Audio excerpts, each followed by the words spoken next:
بسم اللہ الرحمن الرحیم۔ محترم ناظرین السلام علیکم۔ ناظرین، نبی پاک صلی اللہ علیہ وآلہ وسلم کے بعد سے ہی مسلمہ کذاب جیسے جھوٹے نبیوں نے امت کو گمراہ کرنے کے لیے سر اٹھانا شروع کر دیا تھا، تو کیا یہ ممکن ہے کہ قیامت کی اتنی بڑی نشانی حضرت امام مہدی علیہ السلام کے آنے کا ذکر قیامت کی اہم ترین نشانی کے طور پر موجود ہے؟ اور اس کا دعویٰ کرنے والے اسلامی تاریخ میں ایسے سینکڑوں افراد گزرے ہیں جنہوں نے مختلف ادوار میں مہدی و مسیح ہونے کا دعویٰ کیا اور عجیب و غریب باتیں کر کے اپنے گرد لوگوں کا ہجوم اکٹھا کیا اور رسول اللہ صلی اللہ علیہ وآلہ وسلم کی پیشن گوئی سے غلط فائدہ اٹھانے اور مہدی و مسیح ہونے کے دعوے کے ساتھ اپنا کاروبار چمکانے اور سستی شہرت حاصل کرنے کی کوشش کی ہے۔ ناظرین، آخر زمانے میں ظاہر ہونے والی شخصیت حضرت امام مہدی علیہ السلام ہیں، جو قیامت سے قبل دنیا میں آئیں گے اور دنیا کو ظلم سے نجات دلائیں گے، ناانصافی اور جبر کا خاتمہ کر دیں گے۔ اسلامی دنیا میں مہدی ہونے کا دعویٰ کرنے والی کئی شخصیات سامنے آ چکی ہیں، بالخصوص سعودی عرب، افریقہ، جنوبی ایشیا وغیرہ میں متعدد مسلمان افراد نے اس کا دعویٰ کیا اور یہ دعویٰ بہت پہلے سے لوگ کرتے آ رہے ہیں اور آگے بھی کرتے رہیں گے۔ مسلمانوں کا عقیدہ ہے کہ مہدی وسیع دنیاوی اختیارات، روحانی طاقت و ولایت کے حامل ہوں گے۔ وہ قیامت سے پہلے آخری زمانے میں انشاءاللہ ضرور پیدا ہوں گے۔ وہ ایک مسلمان عدل پرور با انصاف خلیفہ ہوں گے اور 7 سال تک حکومت کریں گے اور وہ زمین کو اسی طرح عدل و انصاف سے معمور کر دیں گے جیسا کہ اس سے قبل اور ظلم و وجور سے سسک رہی ہوگی۔ انہی کے زمانے میں عیسیٰ ابن مریم علیہ السلام نازل ہوں گے اور مہدی علیہ السلام ان کے ساتھ مل کر دجال سے جنگ کریں گے۔ عیسیٰ علیہ السلام مہدی کی ابتدا میں نماز ادا کریں گے۔ مہدی علیہ السلام کی آمد اور آپ کا ظہور برحق ہے، یہ عقیدہ صحیح حدیث سے ثابت ہے، لہٰذا صرف اس وجہ سے اس کا انکار نہیں کیا جا سکتا کہ بعض لوگوں نے اس عقیدے کا ناروا استعمال کر کے اللہ کے بندوں کو راہ حق سے گمراہ کیا اور اپنے لیے دنیاوی منافع و فوائد حاصل کیے۔ ناظرین، صحیح و ثابت حدیث کی روشنی میں امام مہدی علیہ السلام کی شخصیت اور اس کے اوصاف کے تعلق سے چند باتوں کا ذکر کریں گے۔ مہدی علیہ السلام کا نام نبی اکرم صلی اللہ علیہ وآلہ وسلم کے نام کے مطابق ہوگا۔ مہدی کے والد کا نام نبی صلی اللہ علیہ وآلہ وسلم کے والد کے نام کے مطابق ہوگا۔ مہدی نبی علیہ السلام کے اہل بیت میں سے ہوں گے۔ مہدی فاطمہ رضی اللہ تعالیٰ عنہ کی اولاد میں سے ہوں گے۔ مہدی کشادہ پیشانی اور اونچی ناک والے ہوں گے۔ مہدی کی اصلاح ایک رات کے اندر ہوگی۔ مہدی کے خلیفہ ہونے سے پہلے زمین ظلم و ستم سے بھر جائے گی۔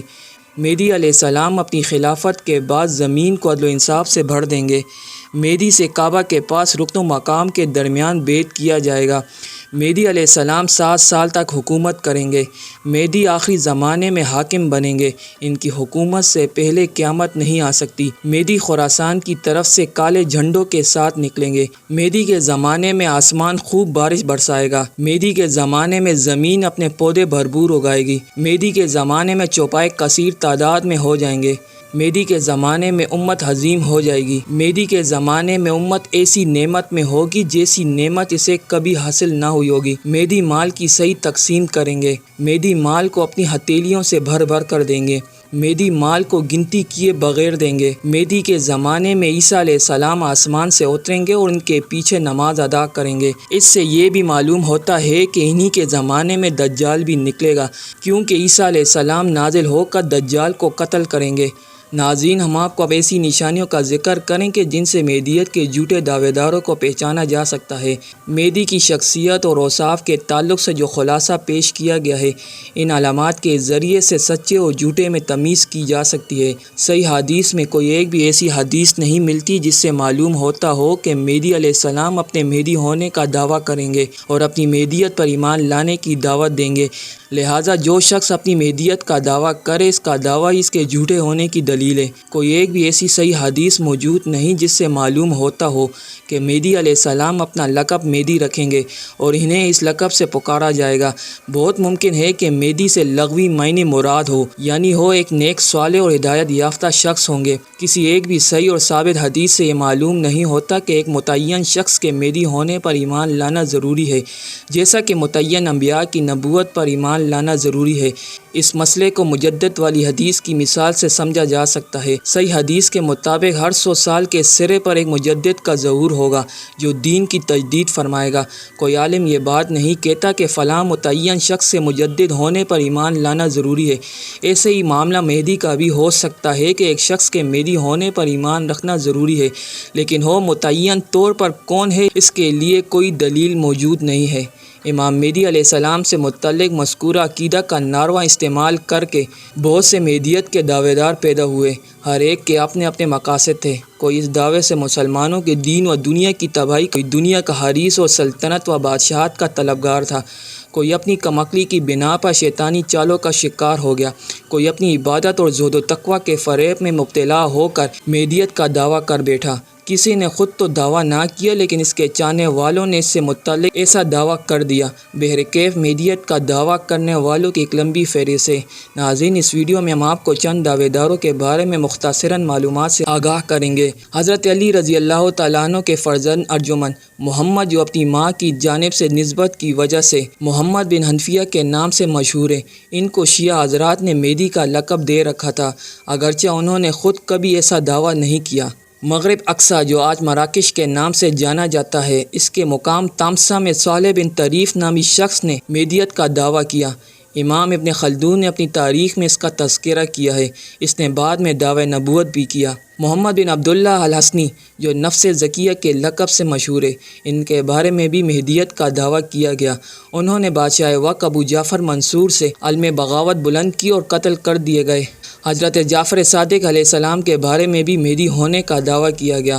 حضرت جعفر صادق کے بیٹے موسیٰ کے بارے میں بھی مہدی ہونے کا دعویٰ کیا گیا اور ان کے نام سے موسویہ فرقہ بھی بنا۔ حضرت جعفر صادق کے دوسرے بیٹے محمد نے بھی اپنے مہدی ہونے کا دعویٰ کیا۔ عبداللہ بن معاویہ بن عبداللہ بن جعفر بن ابی طالب الہاشمی القرشی کے بارے میں بھی مہدی ہونے کا دعویٰ کیا گیا۔ حضرت جعفر صادق کے تیسرے بیٹے اسماعیل کے بارے میں تو نہیں، لیکن ان کے صاحبزادے محمد بن اسماعیل کے بارے میں مہدی ہونے کا دعویٰ کیا گیا۔ ابو جعفر عبداللہ منصور کے بیٹے محمد مہدی نے بھی اپنے مہدی ہونے کا دعویٰ کیا۔ محمد بن الحسن بن علی بن محمد بن علی رضا بن موسیٰ القاظم کے بارے میں اثنا عشری شیعوں نے مہدی ہونے کا دعویٰ کیا ہے۔ ابو عبداللہ محمد بن عبداللہ بن تومرۃ البریلی المصمودی نے بھی اپنے مہدی ہونے کا دعویٰ کیا۔ اس کی وفات 524 ہجری میں ہوئی۔ مغرب میں اس نے اپنی حکومت بنائی اور سخت قتل و خونریزی کا بازار گرم کیا۔ حسین بن منصور حلاج، وفات 309 ہجری، نے بھی اپنے مہدی ہونے کا دعویٰ کیا تھا۔ بعد میں اس نے اپنے رب ہونے کا دعویٰ کیا، انا الحق کا نعرہ لگایا، اس لیے اس کے کفر و الحاد قتل کر دیا گیا۔ عبید اللہ العبیدی، وفات 322 ہجری، نے بھی اپنے مہدی ہونے کا دعویٰ کیا تھا۔ یہ غالی قسم کا شیعہ تھا، یہی فاطمی حکومت کا بانی ہے۔ فاطمیوں نے مصر پر 200 سال سے زیادہ حکومت کی ہے۔ ان کا کفر و الحاد مشہور و معروف ہے۔ سلطان صلاح الدین ایوبی کے ہاتھوں 568 ہجری میں ان کی حکومت کا خاتمہ ہوا۔ معاذ بن منصور، جو عبید اللہ العبیدی کا پوتا تھا، اس نے بھی اپنی مہدیت کا دعویٰ کیا۔ یہ 365 ہجری میں ہلاک ہوا۔ حسین بن زکریا بن مہرویہ کرمتی نے بھی مہدیت کا دعویٰ کیا۔ بلیہ نام کے ایک شخص نے بصرہ میں 482 ہجری میں مہدی ہونے کا دعویٰ کیا۔ اسے پھانسی کی سزا دی گئی۔ احمد بن عبداللہ بن ہاشم ابو العباس، جو ملسم کے لقب سے تاریخ میں معروف ہے، اس نے بھی مہدی ہونے کا دعویٰ کیا۔ محمد بن حسن نام کے ایک شخص نے 717 ہجری میں مہدی ہونے کا دعویٰ کیا۔ یہ نصیریہ فرقے سے تھا۔ اس نے خوب فساد مچایا اور قتل و غارت گیری کی۔ مہدیت کے دعوے داروں میں ایک نام محمد بن یوسف جونپوری کا بھی آتا ہے۔ انہوں نے 905 ہجری میں اپنے مہدی ہونے کا دعویٰ کیا اور 910 ہجری میں ان کی وفات ہوئی۔ ان کی تردید میں علماء کرام نے بہت سی کتابیں لکھی۔ ان کتابوں میں سے ایک مفید ترین کتاب کا نام الہدیۃ المہدویہ ہے، جو شیخ محمد زمان بن محمد اکبر شاہ جہاں پوری کی تصنیف ہے۔ علامہ صدیق حسن خان کنوچی نے اس کتاب کی تعریف کی ہے۔ سوڈان کے ایک شخص محمد احمد بن عبداللہ صوفی نے بھی مہدی ہونے کا دعویٰ کیا۔ اس کی وفات 1885 عیسوی میں ہوئی۔ بہائی فرقے کے بانی علی محمد رضا شیرازی نے بھی دعوی نبوت سے پہلے مہدیت کا دعویٰ کیا تھا۔ اسے 1265 ہجری میں مرتد ہونے کے جرم میں سزائے موت دی گئی۔ غلام احمد قادیانی نے بھی دعوی نبوت سے پہلے مہدیت کا دعویٰ کیا تھا۔ محمد بن عبداللہ قحطانی سعودی نے بھی 1400 ہجری بمطابق 1980 عیسوی میں اپنی مہدیت کا دعویٰ کیا اور مسجد حرام کے اندر ایک زبردست فتنہ کھڑا کر دیا۔ اللہ کے فضل و کرم سے یہ فتنہ بھی چند ہی دنوں میں ختم ہو گیا۔ کویت کے ایک شخص حسین بن موسیٰ بن حسین اللہیدی نے بھی 1422 ہجری میں مہدیت کا دعویٰ کیا۔ امام ابن کثیر نے البدایہ والنہایہ میں، اور امام ابن خلدون نے اپنی تاریخ میں، اور امام ابن تیمیہ نے اپنی کئی کتابوں میں، نیز دیگر مورخین نے بھی بہت سے مدعیان مہدیت کا ذکر کیا ہے۔ ناظرین، اسی امید کے ساتھ آج کی یہ تحقیقی ویڈیو آپ کو ضرور پسند آئی ہوگی۔ ویڈیو پسند آنے کی صورت میں ویڈیو کو لائک کرنا مت بھولیے اور اسے اپنے دوستوں کے ساتھ ضرور شیئر کیجیے۔ انشاءاللہ اسی طرح ایک اور معلوماتی اور تحقیقی ویڈیو کے ساتھ آپ کی خدمت میں حاضر ہوں گے۔ تب تک کے لیے اجازت دیجیے۔ اللہ نگہبان۔